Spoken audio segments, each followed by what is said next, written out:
Bienvenue dans votre chaîne préférée, l'information en temps réel, la République de l'info.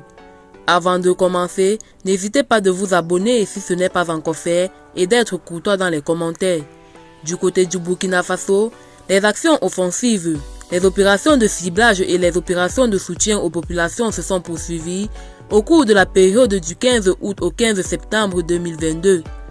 La combinaison de ces actions a permis de poursuivre la désorganisation en profondeur des groupes terroristes. Elles ont également permis de réduire au maximum leur liberté de manœuvre et leur capacité opérationnelle à certains endroits. Actions offensives. D'importantes actions offensives contre les groupes armés terroristes ont été conduites au cours du mois écoulé sur plusieurs parties du territoire national. Suite à l'attaque à l'engin explosif improvisé qui a visé un véhicule civil le 5 septembre 2022 et ayant fait 35 morts, les forces armées nationales, en coordination avec les services de renseignement, ont mené une série de ripostes sur les bases terroristes de Soboulé, Gagabouli, Tondiata, Taounremba et Ouandopoli, province du Soum, région du Sahel, sur lesquelles les auteurs de l'attaque s'étaient repliés. La brutalité des feux, combinée à l'effet de surprise, a permis de détruire plusieurs de ces bases et porter un grand coup à l'organisation terroriste agissant dans la zone.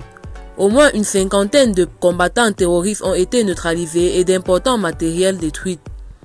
Suite à l'embuscade menée contre la patrouille envoyée en renfort du détachement de Déhou, les forces armées nationales ont lancé une riposte qui a permis de neutraliser plusieurs terroristes, dont des cadres.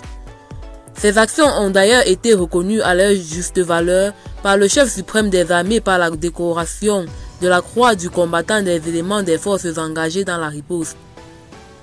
Une importante base terroriste a également été détruite lors d'une action des forces spéciales dans la localité de Soham, province du Gourma, région de l'Est.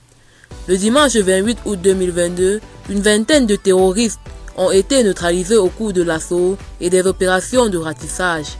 Plusieurs autres actions de ciblage ont concerné les groupes terroristes agissant dans les régions du Sahel, de la boucle du Mouhoun, des eaux bassins du centre-sud et du centre-est.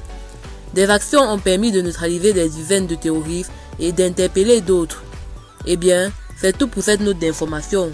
N'hésitez pas de mettre en commentaire vos impressions et à très bientôt pour une nouvelle note d'information.